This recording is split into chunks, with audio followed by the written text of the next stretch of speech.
inspiration for playing guitar. That'd be topical. When was the last one that we did? Before Spain, wasn't it? Yeah. I've done so many now, I am kind of struggling to remember all of them. Yeah, me too. I should probably start writing them down too. Yeah.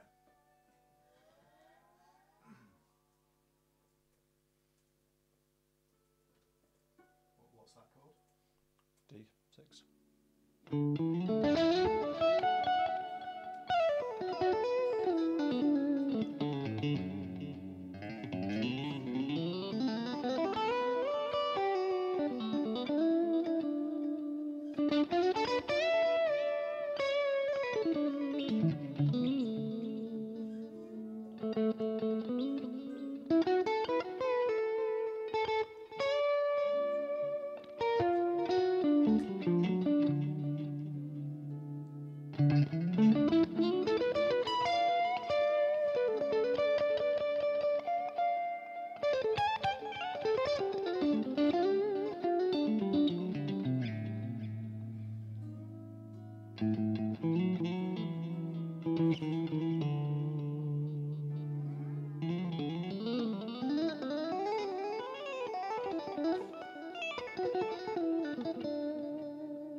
Hello! Welcome to the Guitar Hour, guys. Thank you for your patience. I'm sorry we're late. We had a lot to set up, and actually some interesting stuff that was happening with my amplifier down here, which is we're going to talk about a little bit later. Basically, this man, Mr. Bronze, was getting all technical, or modifying my amplifier, so we'll talk about that as well. So, welcome Dan. Hello. Welcome Dave. Thank you for joining us. We've been away a little bit. We've all been up to various different things, quite exciting things, but lots and lots of work. Essentially, I've been away in Spain doing some teaching, and I've just noticed every time I do these, it looks like I've got less and less hair. It's just the lights. It's really embarrassing. I'm not actually as baldy as I look. I am. That's what it's supposed to look like. So yeah, I've been in Spain. I was teaching over there for Guitar Retreat Spain, which was great fun. Met some really amazing players. Dan has been just gigging like crazy. Gigging like a madman, to be honest. Like, I think he did like, if you count teaching and gigging and doing those book shows on bass, pretending to be a I'd forgotten about that. trombone player or a cellist or whatever. I think I've done like 16 days straight or something like that. You've been covering the low end for a while, and then you've got this recording project coming up, which we're going to talk about. Next week. Do a little bit of a discussion on recording, well, in the sense that Dan's going to be doing it. Some session stuff, preparing for sessions, that kind of thing. And then Dave has been doing the most exciting thing. Oh. Dave has been on tour. That's right, yeah. Effectively. So we're going to talk about your tour with Dave Bainbridge. Yeah. Doing the Celestial Fire stuff. I hung out with Dave recently as well. We recorded some jams that... It's Dave Bainbridge, not me, Dave. Dave Bainbridge, yes, Dave Bainbridge, rather than Dave Bronze. Although Dave Bronze is just as much fun to hang out with. And we've also set the stream up a little bit differently today. I figured something out. It's quite embarrassing. I use Windows 10 to actually do this stream. I upgraded to Windows 10. And I have this beautiful Universal Audio Apollo interface that we run everything into. And I only had 2 of the inputs enabled in Windows, in the recording setup in Windows. And I figured that the streaming software that we use would actually set up all 8 inputs perfectly fine. But it didn't. So hence we've had like 1 microphone for everybody. Now we have individual microphones, so hopefully you'll be able to hear us a little bit better. Although we are going to try and get all lapel mics like these because they work a little bit better. You should be able to hear the guitar very nicely. And Dan's lap steel.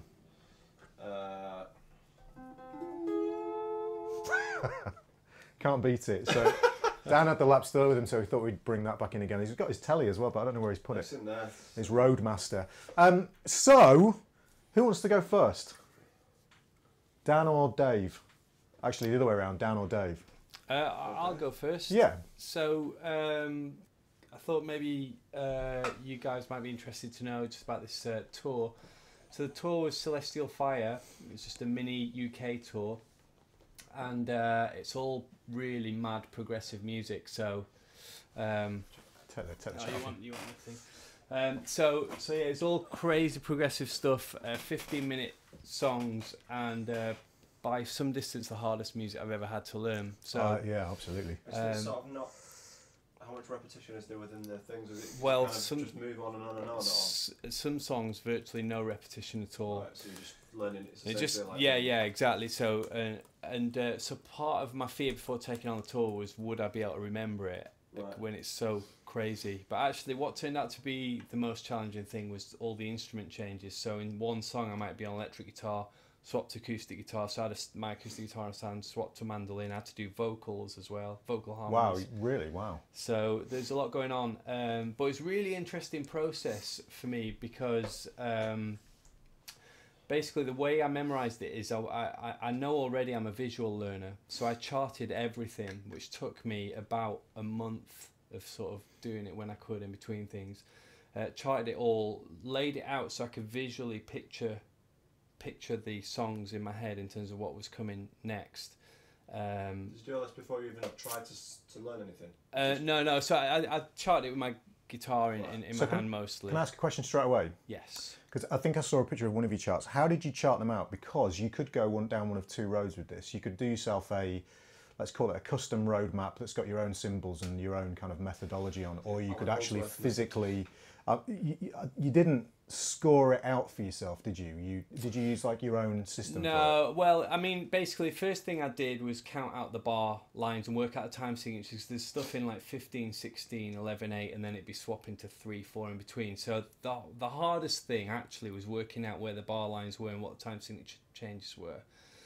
Then I'd do chords for most of it, and then specific parts that I'd tabbed out. I'm not really good notation reader. And you were just writing chord symbols, were you? Yeah, chord symbols, and then for the tab I'd write the tab note with the rhythmic value. Once that was done, I'd try and play it all through at low speed, and then I'd adapt all the fingerings that weren't working, and then just build it into the muscle memory. So actually what I discovered really quickly was that the more technical parts were in and stayed in. It was just like sometimes the chord progressions, because you've played with Dave, and some of his chord progressions are not, I mean, he can We'll talk about that later. He can go for like 32 bars and the same chord progression never comes up twice, and you've got to memorize it. So that in many ways was really, really tough, because you have to learn the chord progression like you'd learn the notes of a solo. You have to remember in the order. So that was really challenging. But the cool thing is when we got to rehearsal, these amazing musicians, we got in first night, because we did 3 days rehearsal and then went straight on tour. And the first night was all a bit rough around the edges. You could tell everybody had worked on it. And what amazed me is, you know, the drummer had his charts and everyone. Yep. And if a mistake was made, it was like, okay, Dave Bain would say, all right, that's not right. We do it once, that little section, maybe do it twice, and then that was it. We moved on. It was like really intensely quick rehearsal. The next day we came in, and it's like those mistakes weren't there. Like everybody had sort of just figured it out and gone, oh yeah, fine. So why do you think that was? Do you think it was that your brain had time to digest it overnight, or did you actually go away and work on those things, or did it just come together the following day for some reason? I think some of it is like putting a band together who've never played together before is tricky. Yeah, I've been there. Some of it was nerves. For me, it was nerves a little bit, because it's quite overwhelming playing with people who are just who you've kind of looked up to, and who are that super pro. And it was my first tour. Can you describe that? Because I have a certain way that feels for me. Can you describe that feeling when you're working with people? Yeah. Did you sort of, because you don't want to kind of see people as being superior musically to you, but it's kind of inevitable, isn't it? You kind of have that feeling of... The hardest thing is not knowing what people's expectation is. Yeah, that's true. When I've heard these guys playing, I've been buying their albums, and they're incredible. You just think, well, they're not going to be the ones making mistakes. I don't want to be the guy who looks like an amateur. Yeah. But I mean, I did know I'd worked so hard at it. And the other thing is I realised that those guys who do that amount of gigging, they really know that nobody's perfect. Yeah. And they were really cool with me, just like when things weren't going well, I was really struggling with a few little bits and felt like a bit of an idiot. And you could tell they were just like, it's just no problem, you know. So that was cool. And I think that made me feel a lot better for the next day, to just really play less like trying to be what was on the record and put a bit more of my own take on things. So second day rehearsal, great. Third day rehearsal, fantastic as well. And then how long are these rehearsals, by the way?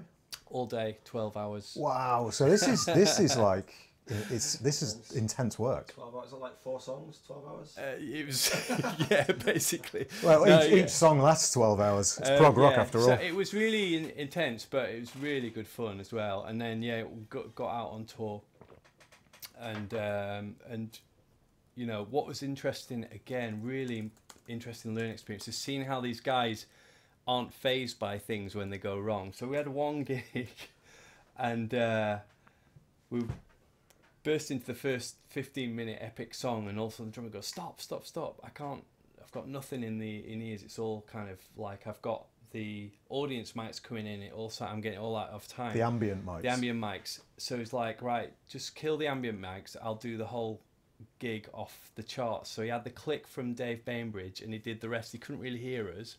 He did the rest of the gigs from the chart. That's terrifying, isn't it? And it's just like, no time to mess, just got on with it. And I was just like, wow, do you know what I mean? It's amazing to see.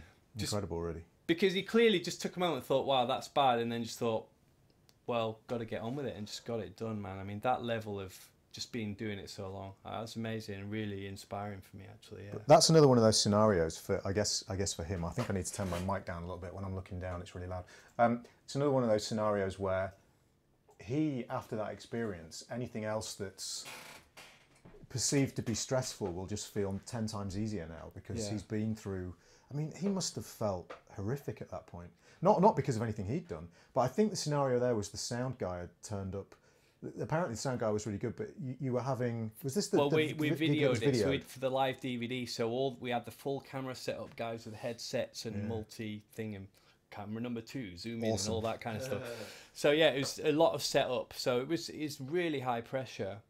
And the final gig of the tour was a prog festival, and basically the sound, just as you know, you get lots of bands going on after each other at a festival. Festivals are terrible, man. Like, and last festival I did, it was just a line check. Yeah, that was it. And the sound... Does everything work? Yes, right, go. What we sound checked, man, was not what happened by the time we got to the stage. Now, it seems to happen so often. Why is that? Because the changeover, the band, because we sound checked first because we were on last, so the band that came on after us, everything got... So this wasn't a digital desk where they could save all the presets and everything and just go... I don't know what it was, but basically we launched into the first thing and Simon's bass amp stopped working. This sounds like the perfect gig. And so during the song, he swapped over to play it on synth, all his bass line, as you do. Hang on, and then I've only just computed what you said. That's insane. Yeah. So he'd learned it all on bass, but he had a Moog thing, so he started playing it on the bass synth.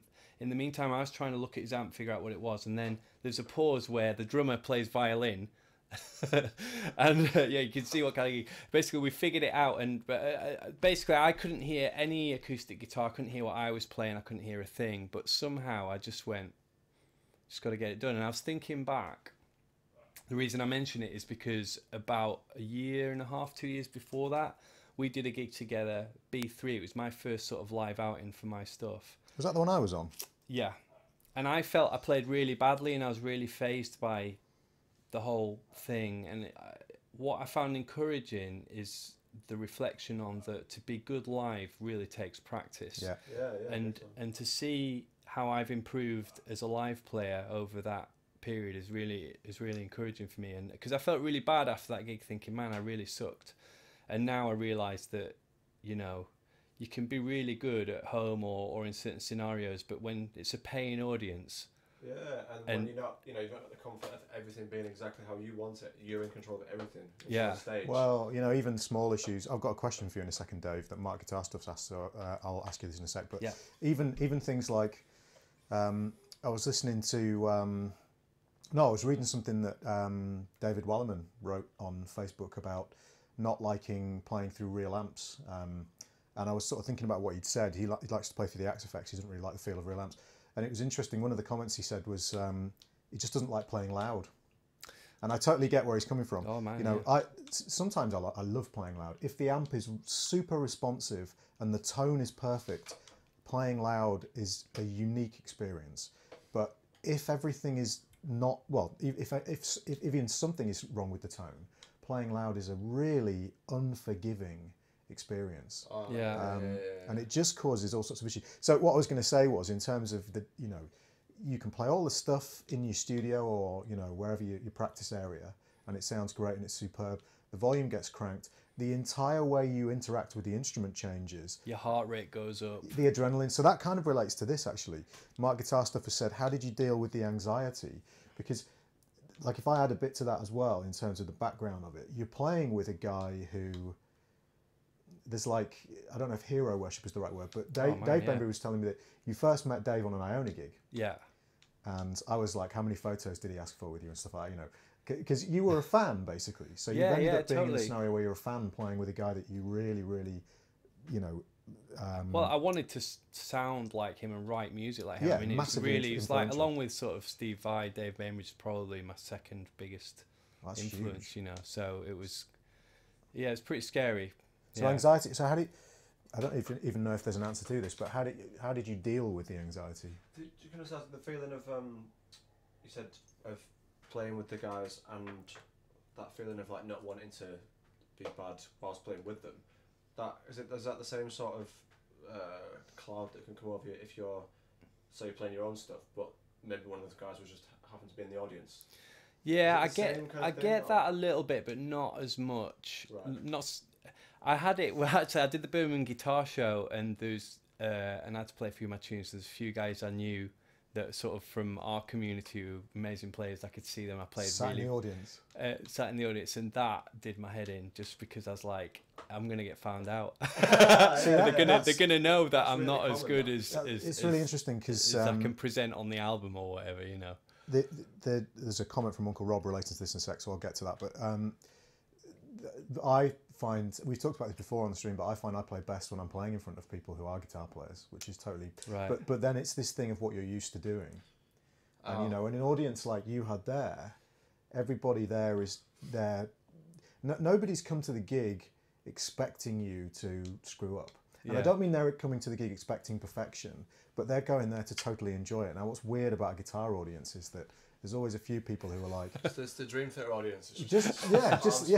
Just like you said, they're like, waiting for that 1/32 note that's not right. Exactly. So you're thinking, oh man, this is the day. This is the day where I get found out and my career is over. Yeah, it's funny, and the more I've done of that, the more I've got used to it. And I did a house concert last week, which was really amazing. House concerts, guys, I totally recommend them. But there's 30 people crammed into a room. I was playing my own music. It was at quite a low volume level. We took digital drums, and I played the best possible I've ever played in my life. Wow. And that just is just through that experience of just getting more comfortable with that scenario and people's expectations and stuff like that. And one thing that's really helpful about being on tour is the comments afterwards. And some people, like, we'd not even notice the technical problems.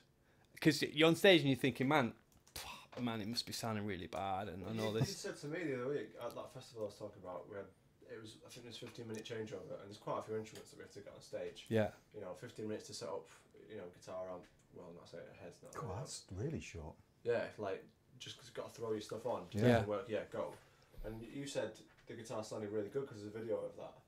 And on stage it was horrific. Yeah. But that's another issue altogether, horrible. Isn't it? Yeah, so that's the weird thing. So almost I've started to tell myself, have like a word of myself, whatever you think, people don't perceive it the same way, especially non-musicians. I mean, I spend most of the time playing to guys who aren't perhaps guitar players.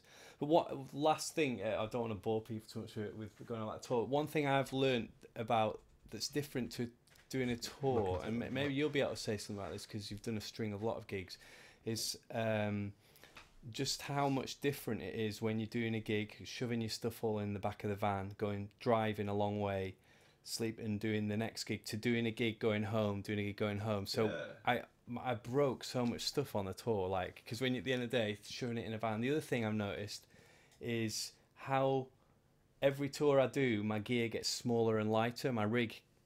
Because at the end of the night, 2 o'clock in the morning, you know, so it's gone. I've gone from a down 2x12 hours, like down to 1x12 now. I'm thinking of getting rid of some stuff going in ears, all sorts of stuff, just so there's less stuff to lug about. It's exactly the same for me travelling around doing clinics and shows and stuff. You know, I used to try and take the Axe Effects everywhere I went. I'll probably, once they've got the AX8 fully out, that's probably what's going to go with me actually. Yeah. Now I just take the dual fusion and the delay pedal, because you get to the point where you have the comfort of the gear that you're used to using, and you think, it's gonna sound great and it's gonna feel good if I take this piece of gear, and then the travelling aspect of it, of keeping things light, actually becomes more important. Yeah, for sure. The convenience of it. Because when you're really knackered and stuff at the end of the night, the last thing you want to do is spend another 45 minutes packing away.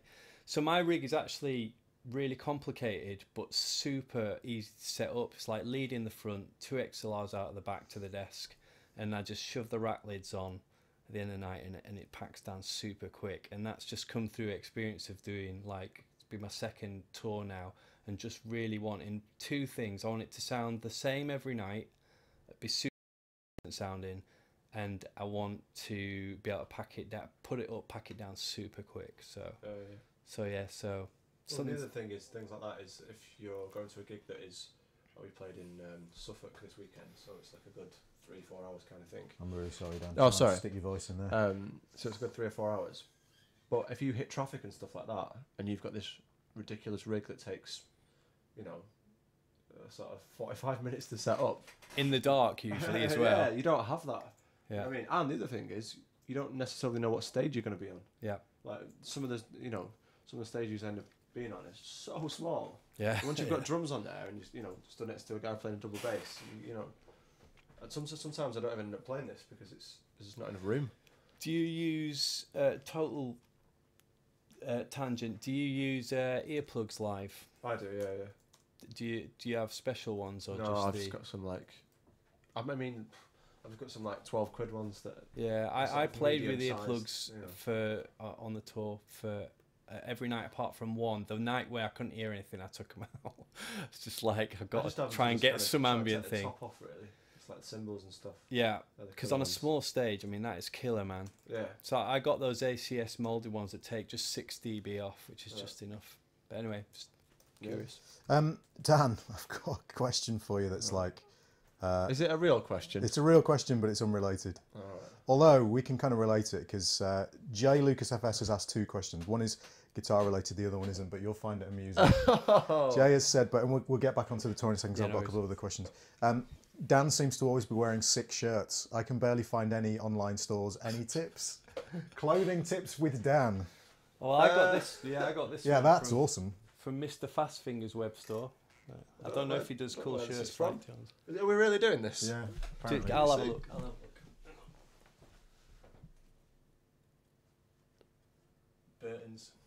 Burton's, nice and easy. Yeah. And then he's got a music related question, which is for all of us. So we'll do this and then we'll get back to the tour, because again, I've got a couple of questions. He says, I got admitted into a music conservatory this year, so well done, Jay Lucas, that's great. I have to practice and work on a lot of different things all the time, playing, writing, singing, theory, everything that comes with it. And I find that focusing and concentrating really hard wears me down quite quickly. Have you guys got any experience with this and maybe advice to recharge, plan things better? Any thoughts? I don't know if we've all been to music school. Yeah, I think trying to like spin a lot of plates can definitely be difficult, because you end up sort of prioritizing things a little bit, and end up sort of, depending on what that is, whether it's a deadline that's looming, or whether it's right, I'm going to focus on my own stuff, or well, I can sort of blag if you're doing, like I do teach a bit, and that tends to be the last thing on the list, because teaching little kids, that's kind of the one thing that you can kind of get away with. So you end up either spreading yourself equally over all of them and giving, you know, half your attention to everything almost. Yeah, he may be. I think he's in a scenario where he has to give time to everything because he's a music conservatory, so he doesn't really have the option of kind of skipping, not skipping, but picking and choosing. He's got to do all of these things. I've got some thoughts on it in terms of. I mean, the first thing to say is that when you practice, I think I practice standing up and don't practice things. There is definitely a point where you're not improving anymore. So I think having the discipline to do things in short blasts. So I used to have a countdown timer and do like 15 minutes doing this really intensively. And I'd mix it and match it up with stuff that I enjoyed as well. But visualization is, I'm a real visual learner, so that you can practice to the tracks without your instrument. So when you're on transport and stuff like that. So that's something, for the tour I had to do that. I had to get the tracks. So one thing I was really strict on myself is I listened to the album, only listen to it for ages. And I think that can, if you learn to practice more by using your ear and stuff like that and visualize the patterns, then you can be practicing it away from the instrument. So I'd recommend doing some of that. I would also, I don't know if you found this, Jay, but I would also recommend obviously allow yourself a little bit of time off and don't feel guilty about having time off. I think don't expect to sort of nail everything as well. Like the music, I don't know if you feel this, but the music college thing is like I'm still sort of remembering things that I should have been doing then, but didn't really have the time to concentrate on because you get told to do so many things. You get essays to write and you've got all these other things that you need to be able to do. So obviously take it all in, but then be very aware that you're getting all this stuff and all this information, but then, you know, it's not like, right, today I'm going to absolutely nail this, and then in a couple of hours I'm going to write that, and then I'm going to, you know, be aware. Just don't feel guilty, man. That's the main thing. Absolutely. Enjoy it. You can't do it all.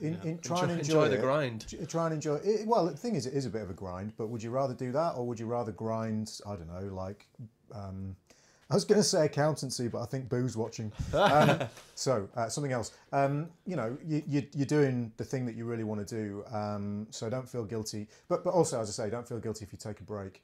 And really important, if you're at music school, music conservatoire or wherever, don't get into your head that you do 3 or 4 years of that and then by the end of it, that's who you are as a musician and you need to be the best musician you'll ever be by the time you come out. It's not the way it works. You'll spend another 10, 15, 20, 30, however many years working on your playing and becoming better and better and better. It's just a good start. I think people think... Absolutely. Don't put too much I've pressure got a on degree, yourself. therefore I am this. But people talk about...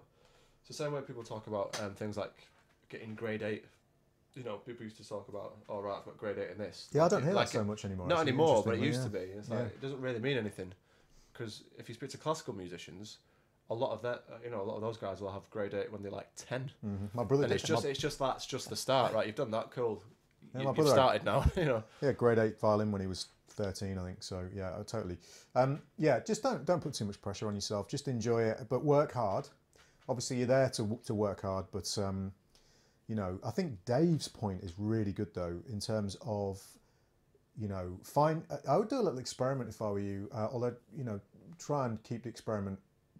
Don't do it for a year, but figure out how long you can work for in a short interval before you need a break and your productivity starts to dip. Yeah. So find the point where you start to become fatigued, and as soon as you reach that point, or maybe just a tiny bit afterwards, take a break, maybe for 15 minutes, and then come back to it. So you stagger it. You basically, you know, imagine a scenario, say for instance, like you're just working on something, but imagine a scenario if you're working with heavy machinery, for instance, and it was dangerous to work for more than 15 minutes. Yeah. You know, you'd have to stop. Well, you know, in order to get your productivity to the point where you can do all of this stuff, and I know how hard it is, I've done it, and we've all done it. You know, try Dave's thing and do a little experiment to see how long it takes you before you get fatigued, and then allow yourself to stop. You can only work at the pace your brain wants to work at. So I think make sure you kind of look behind you now and again as well. I thought you were going to say look cool. No. Like sort of look behind you and look of what you've actually achieved, rather than looking forward all the time and thinking I've got to do this, I've got to do this, I've got to do this. You know. Good point. You kind of forget, you know, that what you've actually sort of done at the end of the day. Yeah, hope all that helps, Jay. So, my next question for you and you, both of you, is, and I have this to a different extent, most of my travelling is actually waiting in airports. Yeah. but you guys are on the road. And you've been on the road recently. You are on the road I didn't all get the in till time. 4 in the morning. What the hell do you do? What do you do with yourselves? How do you, like, because it's a lot of wasted time, isn't it? What do you do? I think it depends on the tour. The one I've just done was literally get to the venue. We travel, get to the venue at 3, set up, do the gig, pack down, go to the hotel, drive the next day. So there wasn't a lot of dead time. So I used a bit of stuff in the mornings to practice, catch up on things. But the thing I found on my tours, you never have time to eat. So I get the same thing when I'm away. Yeah. So you never have time to eat, and you eat really badly. And I, on my first tour with GB3, the European one, I slept really badly, and I felt rubbish after the tour for about 2 or 3 weeks. So I got a lot of trail mix this time. You know, it's like fruit and nuts, and I'm just eating it on the go because quite often you don't have time to eat. It's like bird food. But the dead time is quite often like between sound checks and stuff, like where you stand around waiting for them to do the line checks. So, but I didn't have hardly any time to do any sightseeing or anything like that. So you said sightseeing. I was going to get what? But on the tour, it's so intense that I was practicing when I had any downtime. But Simon, the bass player, was like a touring machine. He tours with Carl Palmer. Yeah. He was reading a book in Italian. I'm like, and what are you doing? This guy. And he's like going, I just decided to teach myself Italian. And he does like those like crazy cryptic puzzles. He's a genius basically. This guy, we talked about him a little bit before. He plays a solo version on beef jerky. Richard Langard says, "Eat beef jerky." Yeah, he plays a solo version of Bohemian Rhapsody on the bass, which you'll probably find a few people do. But this guy nails almost all the parts. Yeah. It's crazy, really, really crazy. It's really fun to watch as well. Really Simon fun. Fitzpatrick. Simon Fitzpatrick, Check great him bass out. player. So yeah, that was one of my questions. And then the other question is, did you go on. say? Oh right, yeah. Well, I mean, Sorry, I didn't ask you, did I? like, I apologise. This weekend I've done a couple of gigs in Suffolk, Norfolk kind of way. I realised I had 2 different places, but played in both of them. So he's talking like 3-4 hours in the van. On the way down this time, there's like a little acoustic sort of strapped to the little thing at like a loft Strap-on bit. acoustic. Yeah, strap-on acoustic in the van. Lovingly nicknamed the dog by me because the action's on it's not great. It's cheese grater. It's like just. Is it a bit like this? It's not that bad. It's not that bad, you know. And I'm just sort of going over like solos and stuff for this album next week. Which we'll get onto in a minute. Yeah. I mean, on the way back, just kind of slept to be honest, which is pretty rare because I'm not great at sleeping in a seated position. Yeah, podcasts. I love podcasts. Oh, I've just discovered some cool. Well, I say discovered. They've been out a while, but it's BBC Radio 3 called Jazz Library podcasts. And it's kind of like 45, 50-minute sort of focuses on one player. So if you're looking to kind of just zone in on one person and sort of check out where they've been, it's pretty good. Who have they done so far? You said Chet Baker was the one you listened to today? I listened to 2 on the way, Chet Baker and Wes Montgomery. What's it called again? Chet Baker. No, what's the podcast? Oh, Right. It's called Chet Baker. Yeah, first of all, what's he called again? It's Jazz Libraries, I think it's called. All right, okay. That sounds so beret. It's proper, like you know. Oh my Is it God. highbrow? But yeah, something I want Nice. to. I don't know if you'll know about this, but you know, like you sort of get food critics, and you get art critics and stuff like jazz. What about jazz critics that don't play? Yeah. How does that work? work? All the time. Because they'll talk about things like they'll talk about substitutions and stuff. Yeah, but if you're a critic, you can. But I don't understand. They'll talk. This leads into what you were. Not that this was a topic that we were going to necessarily discuss. I just wonder about it because the guy. I don't know. I can't remember the guy's name that does it, but he always has. He gets like players on. Like I listened to a Stefan Grappelli one, and Martin Taylor was on it as like the guest, and they were talking about it. They usually get someone that's like a biographer of whoever they're talking about. I mean, I may be wrong, but I'm pretty sure that there are plenty of jazz critics out there that don't actually play. But you can be a very, very educated listener. But then critics are a different breed, aren't they? I mean, who would want to be a critic? They talk about like real like intricacies in people's like embouchures and stuff. Dave's loving this. But Well, he he did a don't. big Facebook post on this the other day. Well, it was sort of similar, wasn't it? Yeah. I'm just wondering how does that even work? You know? Yeah, I find it very strange as well. I mean, I find it strange when I Not strange in a bad way. Just I don't understand when I see people who don't play guitar who are so into guitar. Like Laurie Monk amazes me. Laurie's such a great guy. Does he not play? Well, the tiniest bit, but Laurie's into you know the shreddiest of the shred. You know, Laurie's like a massive Sean Lane fan and all this stuff. Yeah. But doesn't. I think he would like to play all that stuff, but certainly doesn't play That's cool, anything man. like that. So it's an amazing thing, really. I prefer playing to audiences of non-musicians. So do I in certain instances. Just because for them, we're still magicians. It's like magic. Yeah. And they also, I won't get the, hey man, that sounded a lot like Steve Vai, because that really annoys me. Absolutely. Yeah, the eternal comparisons. Yeah, they don't get that because it'll be like they've never heard of Steve Vai. So well, I'll tell you a really interesting thing that when Martin and I did the little European tour, well, it was more sort of German and Japan, which was kind of weird, and a couple of UK dates. We'll call it a tour for the want of a better word. We were in West Germany, and we played at an art gallery that was full of, I've talked about this on the stream before, full of non-musicians. I think there were 2 musicians in the audience that Martin introduced me to, the rest were non-musicians. We signed autographs for almost everybody in that audience. And there must have been 200. We stood for half an hour signing autographs. Now that, unless an ardent fan comes up, like, I mean, in Japan it was amazing. It's full of, I don't know, you've been to Japan? No, I've never been. No? It's on my list. What's amazing, when we were in Japan, it was great. Martin and I played at a trade show in Japan, along with Richard. Richard was there. Richard's been writing some stuff. I'll have a read of what you've written in a second, Richard. Mr. Langard, who is going to be here on Thursday, actually, at my house. So maybe Richard and I will do a stream, because I'm recording. I mean, I'm away. Potentially. Yeah, so maybe Mr. Langard and I'll do a stream. I think we should do, because Richard's got a ton of stuff to talk about. If I finish early, I might be able to just leave the studio and rock up, but I have to drive back the next day because I'm doing a trombone the day after. That's fine. So we were playing in Japan, and what was great was there's like a gaggle of Japanese guys with guitars, and they've all got really expensive guitars. And one of them, they were sort of looking nervously at you and sort of wondering if they can come over and ask, you know, for you to sign something. And one of them breaks off and comes round and asks you the question. He's really nervous. Lovely, really, really nice. And he brings out this Tom Anderson and asks you to sign the headstock. So Martin and I signed the head, and then they all come over.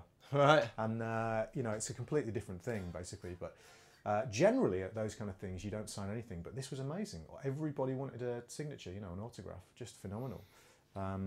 But we also did a house party, which was one of the most amazing gigs, not necessarily because of the playing or anything, but just playing to a group of people, a proper gig, you know, so it's described as a gig and it's a gig scenario. But the audience are sat here. Yeah. And it's so intimate, and after every single song, they talk to you about what you've just done, and they're really interested in, you know, it's a really unique experience. I mean, I'm gonna do my best to put a tour of house concerts together next year, because I just loved it so much. Just because 30 people in it feels like you're playing to full room, and it's actually amazing. In terms of selling CDs and merchandise, it's really good as well. Like for me, coming to the merchandise thing, that was my biggest income on the tour as well, selling CDs. Yeah, lots of people say the same. So guys, get merchandise. It's important. Or get Dave's CD. Yeah, also important. Yeah. Very important, absolutely. Little guys. Yeah. Well, you guys, so this links in nicely to what you're about to do, because I was going to say you guys must sell CDs on the for a different reason, obviously, because it's not like you get the money directly. No, for the band, you guys will sell CDs. Paid for the recording. And so you guys are about to go into the studio, and this is going to lead into a discussion about your preparation, because it's quite interesting, this recording, because it's the Western Swing thing. Yeah. We'll talk about the setup of it and stuff, and what the kind of pressure involved, if you like, but also about session stuff in general. And we're not talking about, you say session work and people think LA studio. Yeah, no, we're not talking about that. We're just talking about if you've got to go into the studio and do some work with a band that you're in, or if somebody says, can you record a solo or whatever. So we'll get into that kind of discussion. I mean, I did one on your album, which was pretty straightforward because it was just a solo. But yeah, tell us about the scenario, and I'll just do a little introduction, because what's interesting for me as far as this goes, for your recording, is when I do recordings, I do me. Yeah. I play me, you know, the thing that I play. Whereas what you've done over the past couple of years, you've basically morphed yourself into a thing for this band. And Pretty now much, you've yeah. got to go into the studio. You've got 4 days to record 13 songs, and it's not live recordings. And all of the solos have to be tracked within those 4 days. Yeah. And a lot of it is improvised within a very specific Yeah. beam of a genre. yeah. So tell us a little bit about it. Well, it's I've been in the band about getting on for 2 years. It will be, and this will be the first album I'm on with them. And I've had quite a bit of input with some of the. It's all right. Look at it. Do mine more damage than Yeah, yours. exactly. So I've had a bit of a hand with the arrangements and stuff like that for some of the tunes, and there's a couple of the sort of girls in the band are sort of from a classical background, so they're not so much anymore. But I've helped out with like little sort of licks and solos and stuff for them as well, just to kind of That you've written out basically for them. they're good. Maximum Bass 21, thank you for joining the stream. Cheers. Yeah, so I think that we're doing it at Blueprint Studios in Manchester, which is Right. where Elbow have Elbow. they have some weight there. They rehearse there and they have A like weighty room. elbow. Yeah. So yeah, I think we're doing Wednesday, Thursday, and then Saturday, Sunday. So within that time, because obviously, we don't really have the luxury of having your sort of own studio or anything like that. It's expensive, studio time. So we've got to do all the rhythm parts. So that's drums, bass, upright bass, guitars, keyboard, accordion will probably be on there, and then 3-part vocals. Solos. So you Seems recording very them optimistic. fairly live then? Are you going to do like No. bass, guitar, I don't think drums? so. No, I think what's going to happen is it'll be like a. I'm not sure actually. It might. No. It's a big ask if No, not. no. I think what it'll be is it'll probably be. There might be like a scratch track thing that happens, and then we kind of just Yeah. sort of jam along. But the drum uses a click anyway, so it probably will be okay. that. Now that I think about it, and then it'll just be adding to that because there are little hits and stuff that we do that if you do stuff separately, you're not gonna get that. But yeah, the solo thing, because I don't write tunes, I don't have that ownership of like, right, I want to make this, create this song or whatever and do this kind of composition. Is I kind of really want to put good, authentic sort of solos down, and I know that the sort of authentic thing is like a constant. That's like a constant thing in the back of my mind of like how do you, whatever the job is, whatever the style is, how do you be convincing and authentic within that style but still maintain some kind of personality? That's probably a lot more difficult than having a kind of free range of like sort of being able to improvise whatever you want. Yeah, absolutely. Without a doubt. So I think I've kind of, I think I'll be probably doing solos on out of 13. Well, there's one tune on there that is like a steel guitar feature, so I'm on that the whole time, and I have transcribed a lot of that. Some of it I can't play because it's so difficult, so I'll have to kind of tweak it. And then there's another tune that's a steel guitar solo, and then probably about Just 5. steel guitar, or it's a solo? No, on what steel I'm doing is just steel guitar solo. So I'm playing guitar for the most of the tune, But the solo and is then on just steel kick it guitar. on. Yeah, just Okay, got kick you. on the kick on the steel for that, which is again on this tuning, which is the one that's newer to me. It's tuned like this. Yeah. So.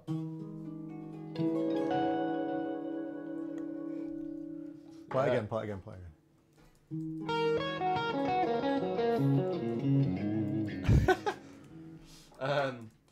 Yeah, so what I think I'm going to do, is what I've kind of been doing so far, is kind of having a written solo, which I'll probably put down, and then I might do a couple of takes that are improvised, so that there's one That's a good idea. There's one that is stylistically kind of in the bag sort of thing. A banker. Yeah, sort of. Yeah, It's yeah. quite tough. I mean, I watched a Western Swing thing on Truefire this week, just to see how much of a fraud I am. And you were pleasantly I was surprised. pleasantly surprised that everything that he was talking about, everything was doing, I already do, and I think because of the Western Swing thing, it's quite a small field, really. Stylistically, It's quite a small genre, so it's easy to sort of pick up on the cliches. Is there any Eastern Swing? Probably. Southern swing. Northern swing. I guess that's Northern what I'm doing. swing. That is you, yeah. Anyway, sorry. But yeah, I was speaking to Jake Wilson about this thing about playing within a certain style, and he sort of talked to you about this, about being a sort of a guitar researcher. That's what he called me, a guitar researcher. I thoroughly the agree. phrase. Go on, say it. Guitarchaeology. Guitarchaeology. Oh, Good work. Good work. nice. Guitarchaeologists. Which makes loads of sense, because it's kind of like you're going into the past, digging up these, fossil licks or whatever. Well, for you, that makes more sense than guitar researcher. I mean, guitarchaeology, you are literally doing that. Yeah, it's like, how do you... It's quite tough, because if you're just playing, like, if me and you're just playing over, like, a standard or something, you can do whatever you want. It doesn't really matter. No. Like, there's no boundaries. I mean, you're just sort of playing off each other. But then to kick on a certain style, instantly loads of stuff goes, that's not, you could do it, but you wouldn't sound in the style. You wouldn't sound good. Well, let's put it this way. Because, we have a jams with you, and it's kind of like, what should work? And I don't know how to play over this, I don't know. Yeah, how exactly. do you, So if you said to me, I don't know, you said, I'm doing an album and I'm hiring you to play a solo on it, like Dave did, and you go, yeah, great, because there's no fear, because so long as hiring you for you. Like, I have had fear from that before, because when Dweezil Zappa sent me some stuff to record on, it arrived. I always tell people this. It arrived and there was no chart, there was no bass on there, and the chords were like the most horrific things you've ever heard in your life. And I said to Dweezil, "What are these chords? Have you got a chart?" And he went, "No." And I was like, "Right, there's no bass on this." No bass. You got no clue. So you can't even really decide what the function of the chord is until the bass. Yeah. So anyway, I had to transcribe all the chords and figure everything out. But still, in that scenario, you're hired to be you. It would terrify me if someone said, "Right, I'm hiring you because I've heard you're quite versatile," which I'm not, and you're going to do a country. Jazz or something. I want you to sound I've like had Brent that. Mason. No, well, I haven't had Brent Mason. I did a session quite a while ago. Went to studio in Leeds, and someone said, "Right, I want you to play like this in the style of Dire Straits." And I was like thinking, right, when was the last time I listened to anything by Dire Straight onto Straits? these. So and I was like, I just had no idea if I was doing it right or not, because I've never really listened to Dire Straits that much. So that was really tough. So I just recorded some stuff and got me to do it again a lot of times, and then in the end, hopefully that's all right. But yeah, it's a bit weird, yeah. Well, I mean, you're also in a scenario where, and this is what we were talking about before we came on air, another good bet for you would be to build up a solo, because it's not like, it's still a fairly quick process, but you don't necessarily have to have an entire solo planned out in your mind. If you have bits, you've got the option to kind of dub stuff in. Yeah. Which is absolutely fine. So, yeah. But still, I would. There is an element that thinks I'm being like I should be just doing like live takes and stuff and just like smashing it out. That's not what it's about. It's an out. See, I also have sort of an issue with this, in that I feel that when I do these kind of things, it should be a live take, one take or two takes, because it's more representative of what you do, but it's an album and it's going to be there forever. So and I think you're allowed to. You don't have the cash to, if you have a bad day. Well, that's a different thing. It's like, do you know what I mean? Like if you're recording something, it's all in house. So if you have a bad day, I'm pretty sure in that scenario, I would say to them, I'm not suggesting you do this, but we talked about it before. I would say, okay, well, we'll do all the rhythm parts, we'll get everything down, then I'll record the solos at home. Yeah. If you want it to be as good as it can be, I'll record the solos at home. Yeah. Because doing it like that and you're really the only guy that's got to do that, because everybody else is playing either written stuff, that nobody else is really improvising, especially over those kind of changes within such a specific vocabulary framework. And because you are a trained jazz musician, if you like, you're heightened to this idea of, well, this has to go there, and this vocabulary has to fit here, and so on and so forth. So it makes you hypersensitive to all of these things. You've one of your own hands like stopping you going too Well, far no. this way, too far that way. It's this stopping. Yeah. It's like Jake says when he's been sort of talking on the neck profile, living inside your own brain and not being allowed to switch it off. Really? And in a recording process, that can be even worse. And actually, that links in with the live stuff, because you can do. I don't necessarily get this so much now from doing tons and tons of video work, so it's not so bad. But I remember when I used to record the old Red Light Fever, and you start recording and What was the process for doing the solos for your album? So I'm really not an improvisation type guy. well, we were joking, weren't we, on the way just before the show? Is that I realised that my ambition was to be a female singer because I love I love Adele and all those kind of singers, and sort of a lot of what I do on the guitar is trying to get a vocal, and I'm very melodic focused. So my process, the next Bond theme. my process is I sing the melodies in first, and then I play them, and I play. Some of the songs, like on the album, like I did Father, it's like really is the take it is pretty much one take. A lot of the other songs were a lot of takes, and I just pick the best one because I've composed something and I'm looking for the best possible performance. My ambition as I improve as a guitar player is to do that more consistently, and I think now I've got the experience of playing a lot more live.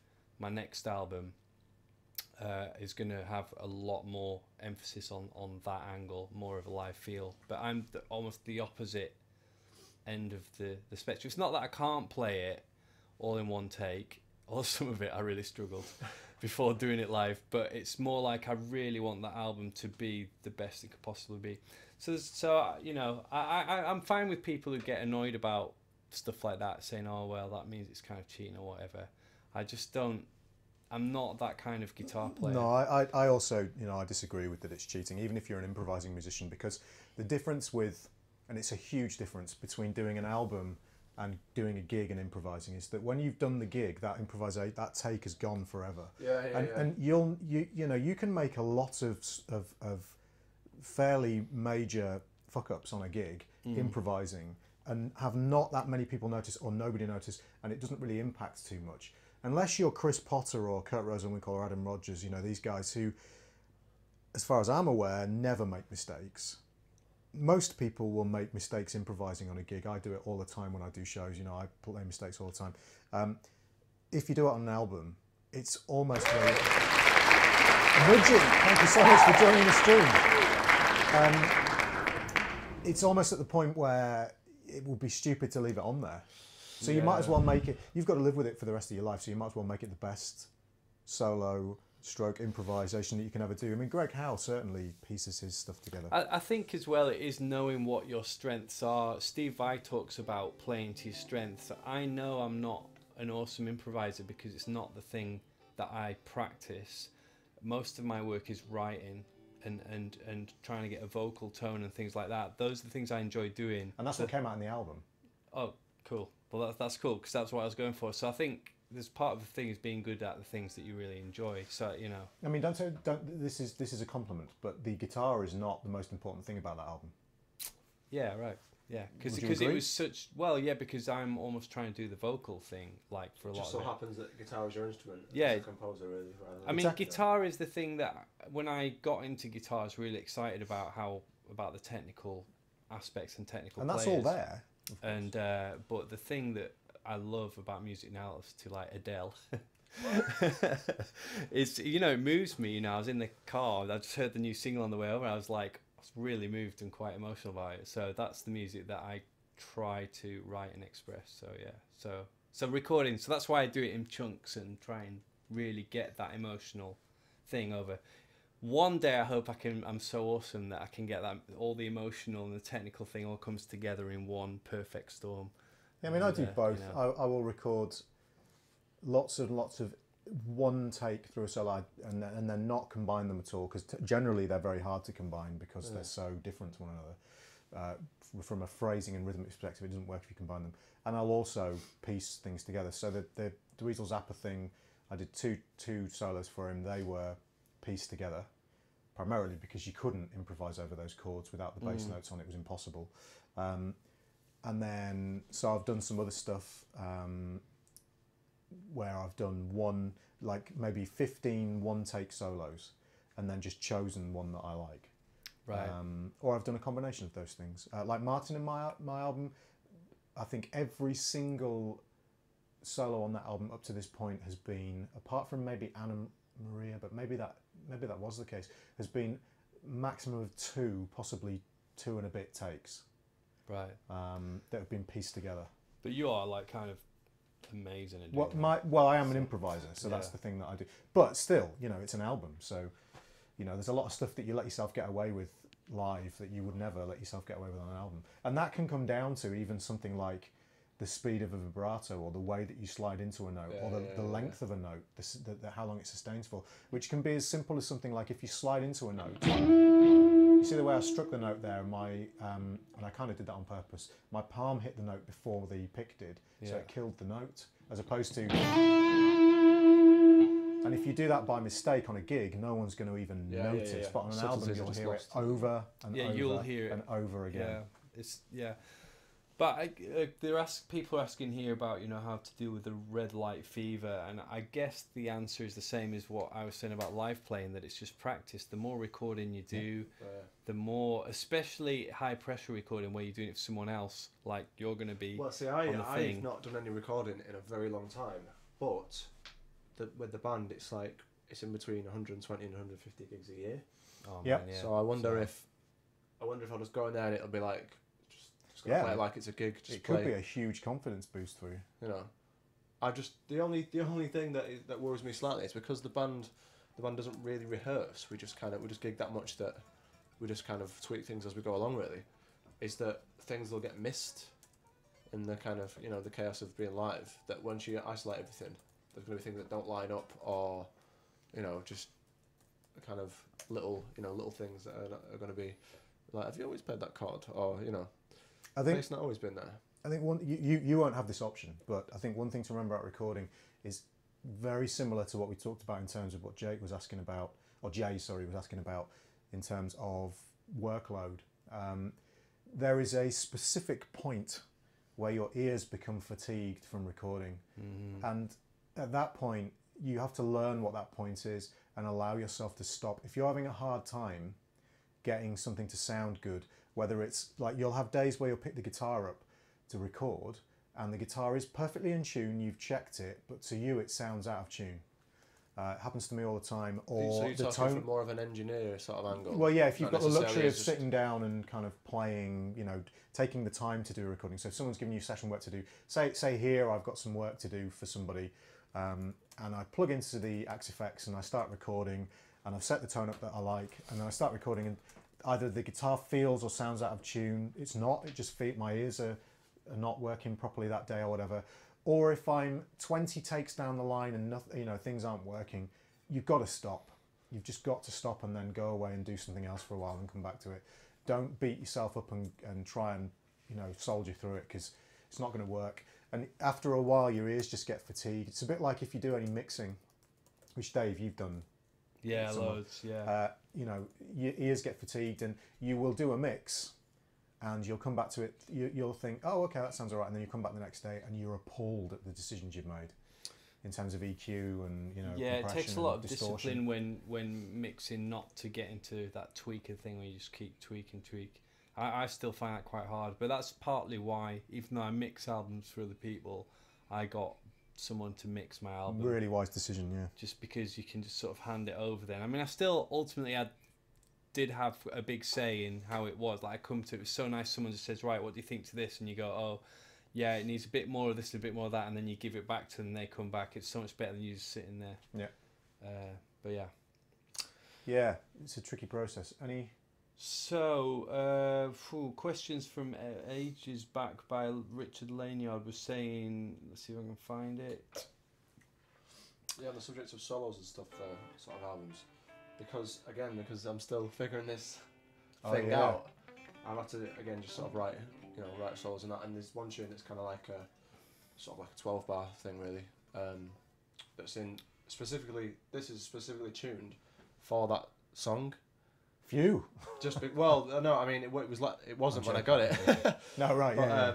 It's kind of like, right, how's he doing that? And I had to, the guy that played it is a very famous steel player, and I just had to look up what tunings he's got, and then, you know, you look at pictures of him and he's got like one of these with 4 on it, and it's like, oh, I wonder which one he's playing. He's got like a 1 in 4. I know it wasn't this. It was like a 1 in 4 chance of getting it right. But I think it's the same, because a lot of things line up quite easily. Yeah. Have you talked before on the show because I have no idea what, I mean, I know what it is. Well, let's do so that we don't run out of time, if we do that last, because we Yeah, have done yeah. it before, but I want to, I've forgotten as well, so we'll do that. Because you were going to ask some questions, so we'll do those just- first, and then if we do that, is that all right? Yeah. Richard Lanyard ages ago asked, okay, serious question. When talking, practicing, and live shows, how long does it usually take you to fully incorporate new stuff from your practice regime into your live playing? Do you just jump into it and see if it floats, or are you more like Holdsworth that claims it takes months to a year before a new practice idea or concept makes it into his live playing? Do you play it safe, or do you just go for it?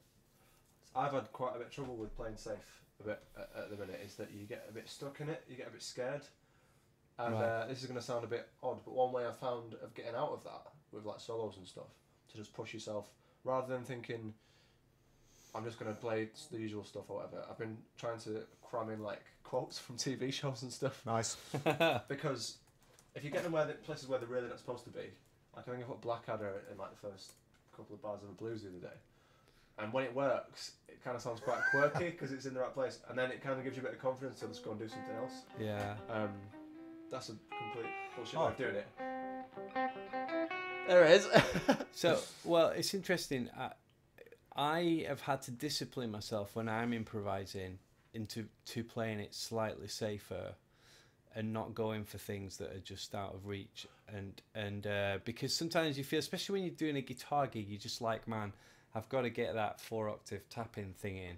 Yeah. Somewhere in this solo it's going to happen. And now I'm just like, look, if I'm feeling like my heart's racing, I just try and settle into it, play something kind of around the pentatonic, a bluesy thing, and then if I'm feeling it, I'll go for something. But and only because I've learned from overreaching, where you're feeling nervous. Do you ever get that thing where you it's kind of like what's going on in your head is slightly behind what your hands will actually do?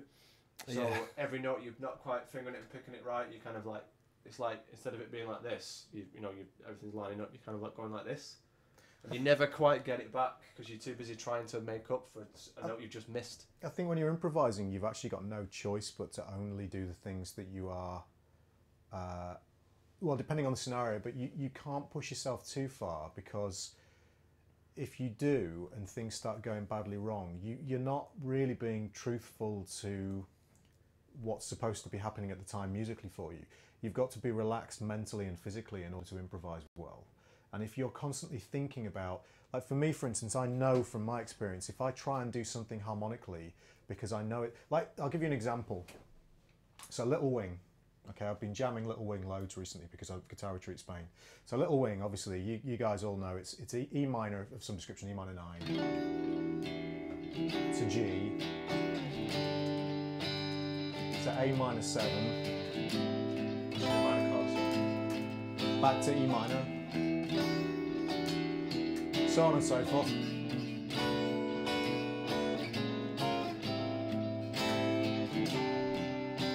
You know, so on and so forth. But we were jamming it like this.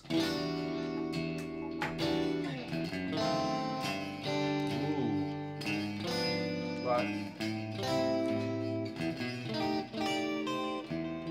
Sticking Now I two kn- fives and passing chords. So yeah, basically I'm going E minor 7, E minor 9, oh dear, to F sharp diminished, which is D7, leading into the G. So you've got this. But that doesn't sound nice, so you do the diminished version. You're getting the walk ups. Then you do the same thing into the A minor, and then...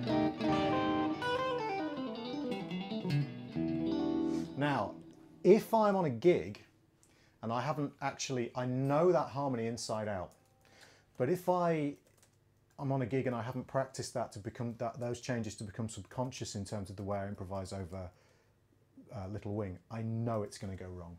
Because what happens is I shift outside of my focus of listening to what I'm playing into the cerebral part of my brain that goes, okay, let's play some harmony. Is this the and same then as- back into the musical thing. And so the flow of what you're playing disappears. Is this the same as the argument of knowing the changes to a standard than Absolutely. actually reading them? So one thing I try and avoid is, this is why I like to have changes written down. unless I'm really comfortable with a song. Because if I'm doing that and I'm like, if I'm playing Little Wing and I'm like, if I play a line like that over the E minor, and then suddenly my brain remembers that I can play this D7, a little mild panic attack happens where I go, oh, I've got to outline the D7. By the time I do that, I've broken the flow of my line. Yeah, yeah. If I've practiced it loads and I've allowed my brain and my subconscious to assimilate that harmony, it happens naturally and it all becomes part of the same line. Show us. So you get that kind of, so the E minor, if I play the same line,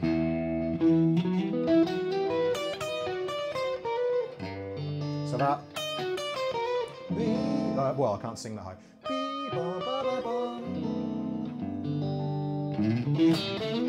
And now here we get the E7, so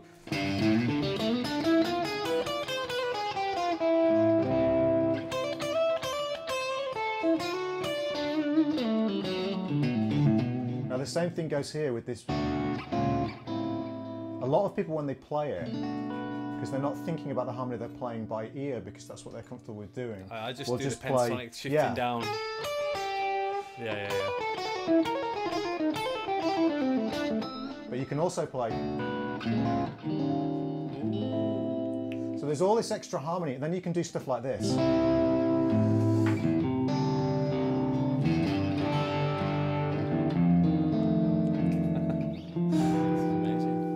It's like our own house concert, man. So all of this stuff, all of this extra harmony is if you try and throw it in without having it be subconscious, which is really what he's talking about, just the dog's whining at the door, knowing, it's a favourite song, knowing that harmony is totally subconscious to you, you're going to screw up in a big way. So that's the thing for me. I have to make sure, I have to police myself to make sure I don't try and throw things in that I haven't practiced enough yet. You know that point. It's like if, you know, with Stella, any standard like that, this harmony is so subconscious, I don't have to think about it anymore, you know. And the thing is as well is happens. you hear, from an improvisational point of view, you hear like lines and stuff better because instead of just looking at what's coming next, you know what's coming next. And you can kind of hear ideas more because you sort of, do you know what I mean? You can hear it rather than just trying to just read something you've never really played before.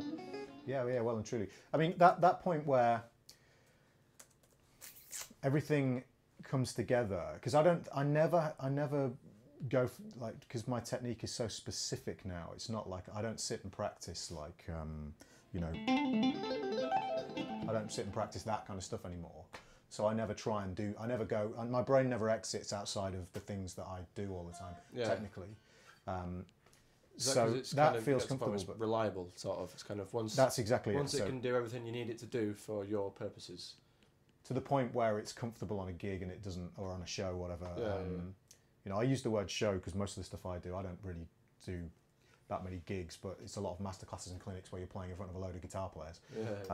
You know, so horror.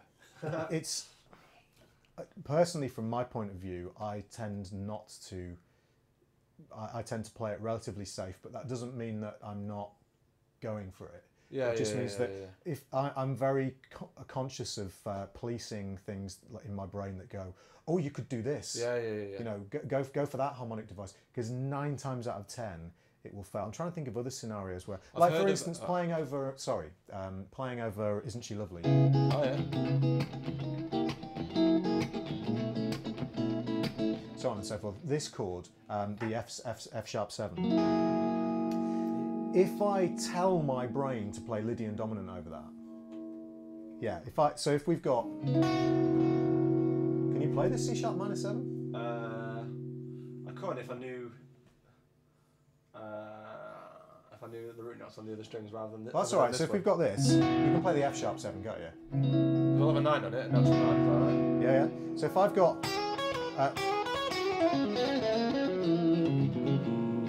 There's your normal F sharp 7 vocabulary. Now, if my brain is it's totally relaxed with this song now, but when I first started playing it, I used to tell myself I could play Lydian dominant there. Right. So you would get this sound. Play the chord again.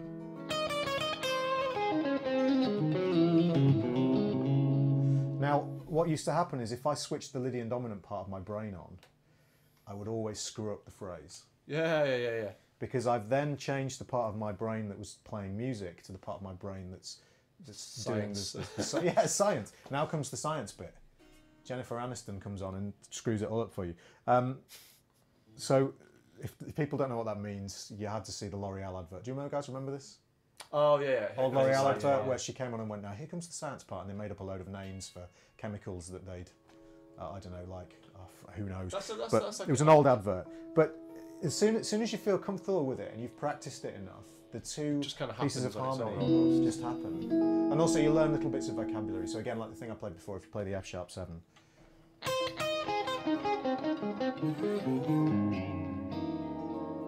So you learn where that stuff is. And then it's really comfortable and it's under the fingers. But if I don't do that, this is a very long-winded answer, I apologise. There's probably loads of other questions that we should get to. Do you find this to be more a specific thing to jazz, Tom? Yes, probably.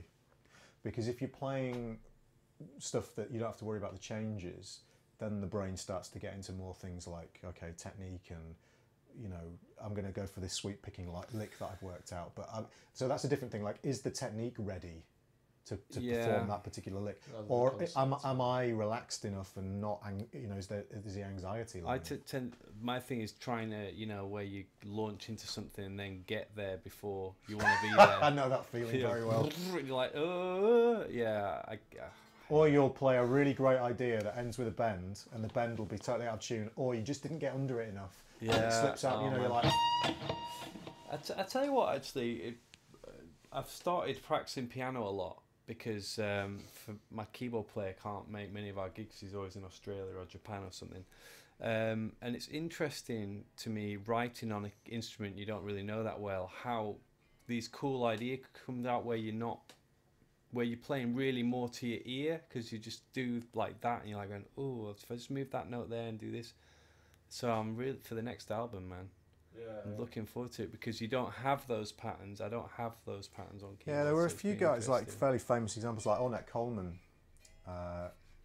sort of famous jazz sax player, took up violin for that very reason. But he was playing very kind of free stuff, so you know, the idea was that he couldn't rely on certain patterns. That's the same. And also, it's probably hideously out of tune. So go on. The same thing with this. I don't know where. Yeah, exactly. Where anything is. I mean, I know bits. Like you said, I think I just figured out where C sharp minor 7 is now.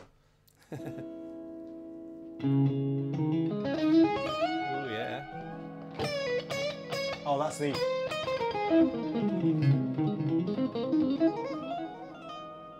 Nice. It sounds good. Good combination. Yeah, it's like I know where some stuff is. Essentially, I kind of know where. I mean, this is in E essentially. So all of the fret markers are where everything else would. Oh yeah, else right. Would be. So the whole thing is E13. So I know that that's E up 1 is F. That kind of thing. So. So you can play. Yeah. What are you supposed to start on? E. 1, 2, 1, 2, 3, 4.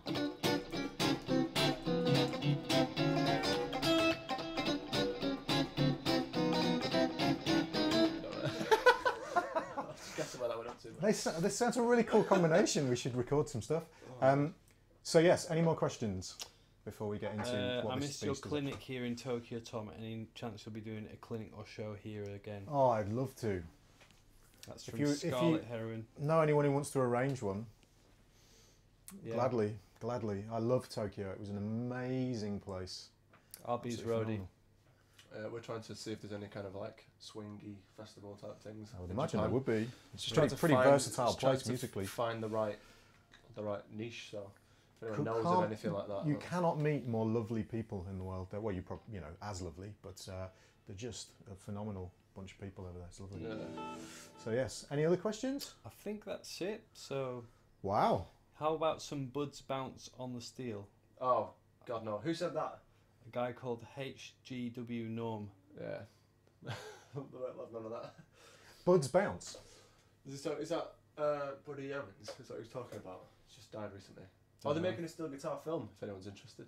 put it on Levi as well. Are you in it? I'm definitely not in it. It's called Men of Steel. So tell us about the instrument. Just show us a few things because there's some cool little tricks you can do. I know we for some of you guys, you've seen this before. We had it on the stream, and we did a cool thing with a real big close up.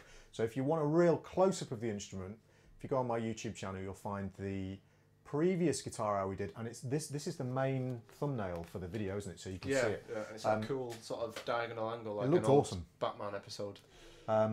We're going to start doing some more stuff with the videos, so I need to get a capture card. But anyway, tell us about the instrument. So maybe me and you can demonstrate a few things chordally and stuff as well. Yeah, there's two necks. I think it used to be 3, but somebody's kind of butchered it a little bit. Because like you can see there's loads of stuff there. So 8 strings, 2 sets of 8 strings. There's a little switch here for going with, like a pickup selector, essentially going between the 2 things. So does that do the same thing on both? No, you have let's move this. Some idiots blue tacked it down. Yeah, it's because you see this thing here? That's like it's like a blend switch. So it's a little bit quiet, guys. Apologies. I actually have the gain all the way up on the preamp. It's a very quiet instrument. So I think it essentially turns that one off. Oh yeah, okay. Oh yeah. Yeah, it sounds So it just bleeds thicker that one when in. this one. That makes sense. Yeah. Beautiful with it. The same thing on both. Okay.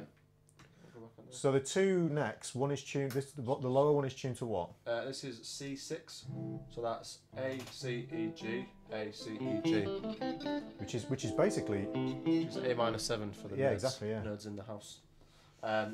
This one is more typically your Western swing sound. This to me sounds like SpongeBob SquarePants. Yeah, I mean it's straight up Looney I've been Tunes, resisting anyway. the urge to say that all night. I mean, it's just Looney Tunes, isn't it? Yeah. I wish I knew how to play it. I'll play it now, but that's a bit too hard to work out by ear right now.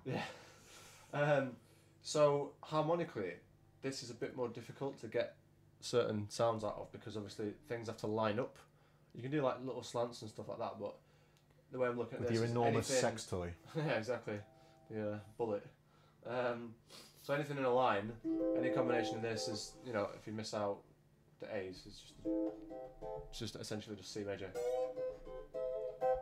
Ha! Sounds amazing already. Sorry, it's quiet, guys. Yeah. So I mean, I might be able to back it up a little bit. If I get past the blue tack. And if you can hear a little bit of kind of weird whining now and again, it's my dog. She's outside the door, desperate to come in. But if we let her in, carnage will ensue. If I can get under there. It's all right. Don't worry about it.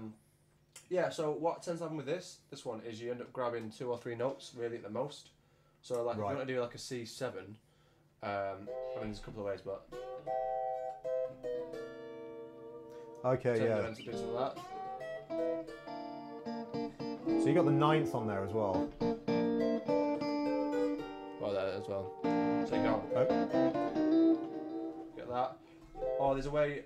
So, and if Jason's watching this, beautiful. If you want to kind of, that's very major. So the 3rd is here. So you could go. If you're playing, obviously you get the 3rd. Which is.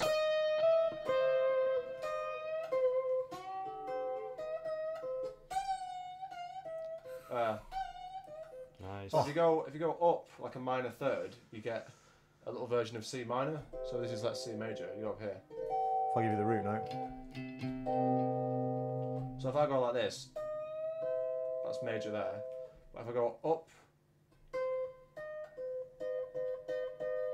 so here you can get.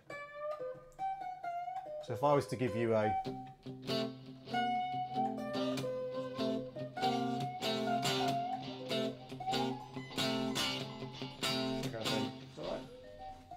Oh, it's there. That's quite a nice little trick. Is you've got to try and hold the root and bend the minor 3rd up without moving the root note. Oh, it's amazing. So you just have to kind of just go like that. Love it. But yeah, you know, grabbing little notes and that kind of. It's making me really want one. Bet the ladies love you, Dan. Yeah. A trick I learned recently is like a little hammer-on thing, but you can, as far as I know, you can only do it depending on what key you're in and what tuning you're in. Because BPM 14, welcome to the stream. Oh, DBM, sorry, DBM 14. B flat Yeah, so we just play like it's like a D major, like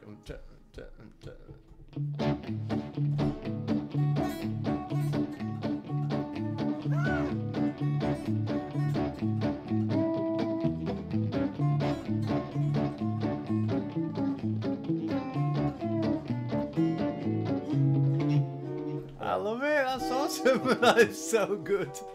yeah, so that's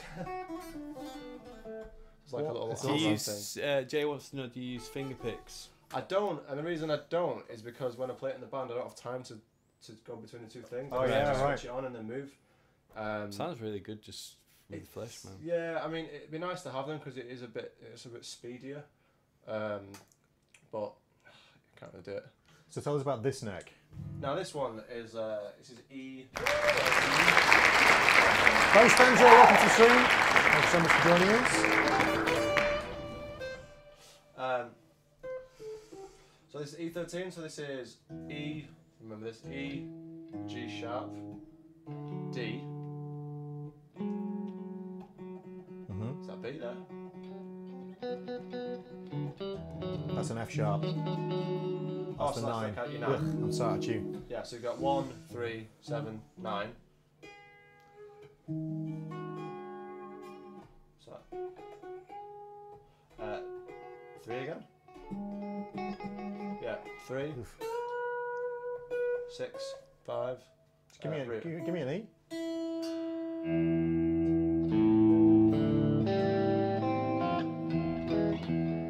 So the way I've started looking at this is the top 4 strings on this. So if I play a C, so this is in E, so C would be 8th fret, the top 4 anyway. Yeah. The top 4 are the same as the middle 4 on this, so C is here. So anything you've kind of got that works in the middle there, you can do it on The there. same licks work. But then the notes underneath are kind of like flavour, I guess. So Flavor. if I go, you can get the 7 in there and you don't have to move anywhere. So for instance, if do you want to change this to bass and straight blues? No. So it's like B flat, then to D7, then it's kind of a cycle from there. So it's like slow, but it's like 12/8, like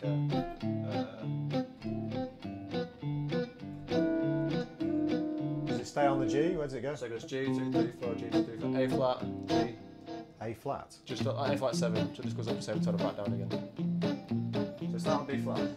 Yeah. So D7, to G, up the same tone, back down, to C, F, and then go B flat, C sharp diminished. Oh, okay. Do that by like 1, 2, 2, yeah. Like that. Yeah.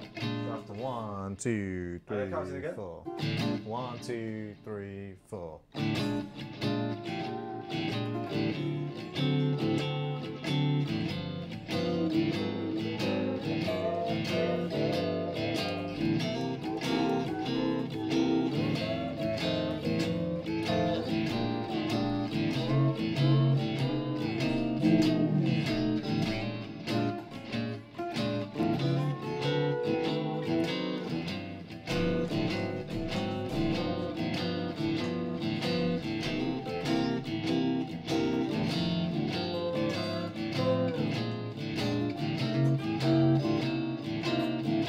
Yeah, it's slightly different same time, but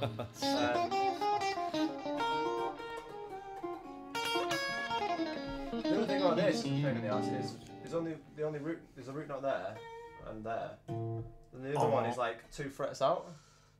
So if you're doing go down to there.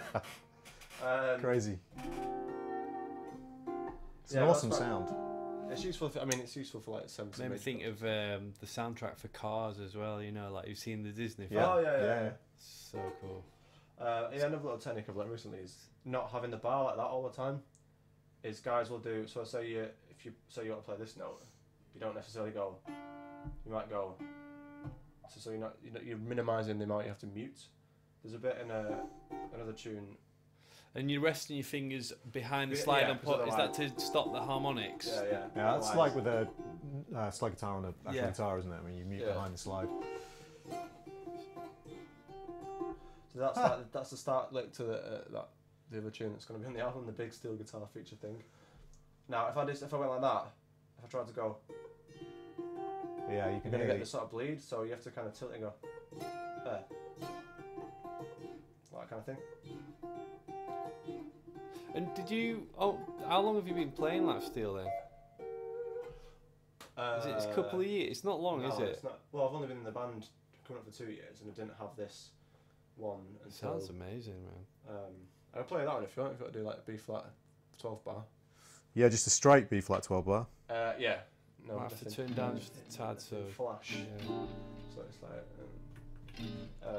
Who me turn down? It's just a little bit. Yeah, I'm almost off. It's like 1, 2, 3, 4.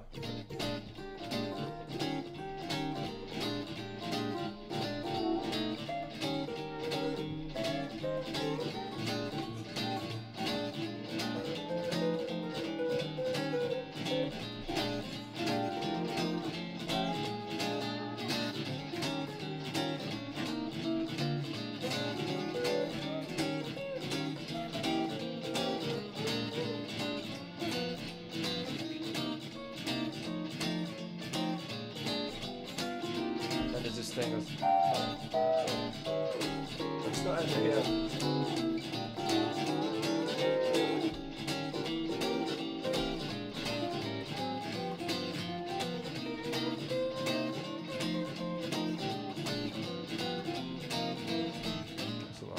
That is just so good. Like that is just literally awesome so sound. good. So is what you're playing there like a set tune, or because I know nothing about lap steel, so is that a set standard you're playing? Are you improvising that? Or? That is what was on the record, apart from the last bit, because it's like up to the tune that we're doing. There's like a break in between the solos. It goes.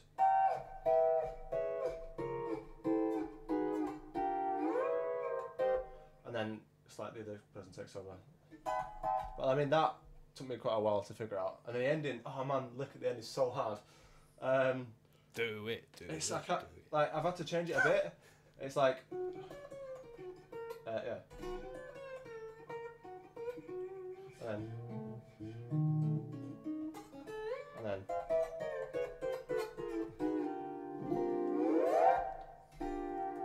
Love The it. first bit's over a C minor. Followed by. Yeah. And that's the easy version. I think that's where it goes normally.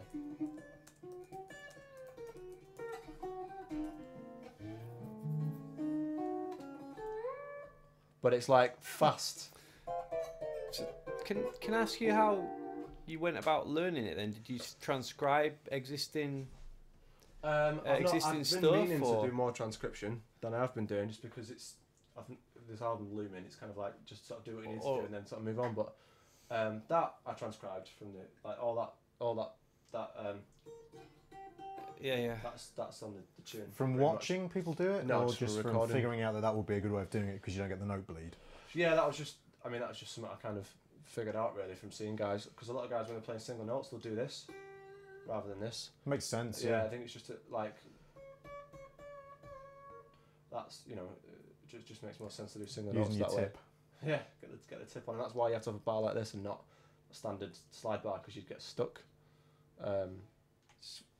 But yeah, I mean, it's tough because you can either come at it like quite a sort of theoretical type thing, or like things like that turnaround. It's like B flat, C sharp diminished, C minor, F7. Because the way this is tuned, if I want a diminished chord, I've got to tilt the bar, and then whatever. Can you play like we're gonna have to stop soon, unfortunately, guys. But can you play like a F7 flat 9? Can you do that? Like altered dominance? What you probably have to do is work out The triad above us. Yeah, work out the top sort of extension. So can you play a B minor triad? Yes. So can you play a C minor 7 or a C minor? C minor. Do C minor. C minor 7. Sorry, do C minor 7, followed by a B major triad.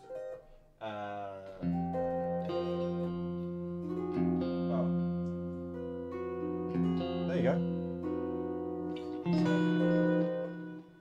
Yeah, so I'll play the root notes for you.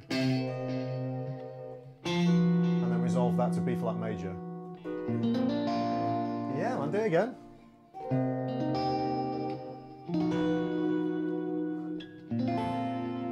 Ooh. Whoa! Right, there's a duo album in the works. That's epic. But yeah, it's like finding little tricks and like little things that work. Like there's one that I do on here that's quite good if you get into like the 4 chord instead of going. That's one. Is you can go up these two up at the same time. It's like a diminished kind of thing. That's like nice. So, do you find that any of this vocabulary is making it into your guitar playing? Do you play slide guitar? Because I had to play slide on tour and I was terrible. Yeah, I found it so. As soon as you go out of the blues genre, getting the intonation right, Yeah. like I found I was really naff at it. Maybe a little bit. It's kind of the other way around, to be honest. I try and figure out where stuff is. Like, you know, if you know where the So your intervals guitar vocabulary, you try and transfer your guitar vocabulary onto that. A little bit, yeah. Like, there's certain things that guys do that you can hear all the time, but it's like to try and shortcut it and save myself hours of like trying to figure where stuff is, because it's so hard. Because if you don't know where anything is, if I knew where everything was, just the note wise, not necessarily how to play it. If I knew where all the notes are, and then you hear something, you can go and find it. But if you don't know where the notes are and you hear something, you've got to like go, well, is it these two? Is it these two strings together? Is it these two strings together? Is it these two? You know what I mean? Or is it doing things like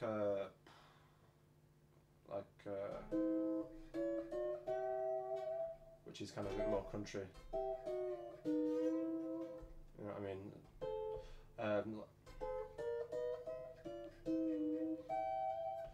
But Nice. I've enjoyed that, man. Thanks Uncle for that. Rob's put, please, well, do it. Play Guthrie's wonderful slippery lick on it. Can you even imagine? I'll tell you what, you get a few YouTube hits there. You'd get, gee, can you imagine? I think that's another thing to mention. Actually, it's not a massive, like, if you want to learn something on the guitar, unless it's really fucking specific, you go on YouTube and find somebody probably teaching it, or a close approximation of what you're after. Yeah. Trying to find anyone teaching this kind of stuff on YouTube is quite hard. There's like a couple of guys, but man, So my last question on this is, I know that the band that Andy Wood plays with, Rascal Flatts, I forget the guy's name, Travis Toy, plays bebop on this and can do pretty much any key you want. Now, am I right in that? Is that possible with this instrument? there's a guy, Buddy, I think it's Buddy Evans, that some of the stuff he plays like Cherokee and stuff like that, Yeah. recordings, and it's filthy. I mean, I don't know, tuning wise, people just come up with their own. It's ridiculous. Well, it'd be nothing to stop you if this is an 8-string, tuning it as a guitar, effectively. Yeah. With maybe so you double up to the 6th string and then whatever you wanted to do, or maybe the middle string's doubled and then Yeah, whatever these you want guys, to do with the that, outer. you know, they'll sort of take what's considered standard as such. I mean, there isn't really. It's not going to be great for slide playing though. Yeah. Well, that's it. what, It's finding. with it being an 8-string then, does it gent? Does it gent? I mean, it only goes down to. Should we try? Let's run it through, and let's run it through an angle and see what it sounds like. Are we ready? It's just gonna be really loud. It could be. Whoa! Do it. Hang on, I'll go here.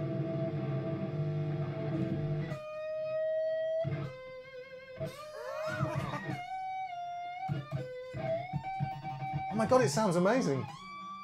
It screams. You need a wah on that, man. You need a wah. It's loud though, obviously, because there's all pickups, but.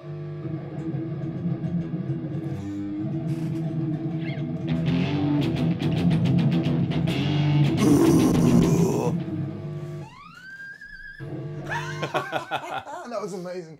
Right, at that point, guys, I'm afraid we must call it a night because I'm hogging the internet for too long. So, thank you so much for watching. Hope that was enjoyable, guys, and that you you know, I've had a good time watching the stream. Thank you so much for joining us. No, no worries. Hey. Possibly Mr. Langard and I will do a stream on Thursday. I think we probably should. Yeah. Having a chat about gear and stuff. Richard knows an insane amount about gear. And he's going to have, I think, a Kemper profiling amp with him and his new Fibonacci Erotic, which you can check out. Which is just like a piece of artwork. It's insane. So you can check that out. So fingers crossed we'll be able to do that. And then I'm flying to Berlin at 3:30 the following morning. I've got to leave the house. So we're thinking about maybe pulling an all-nighter. We shall see. Nice. Get in. All right, guys. Thanks so much for joining the stream. We will see you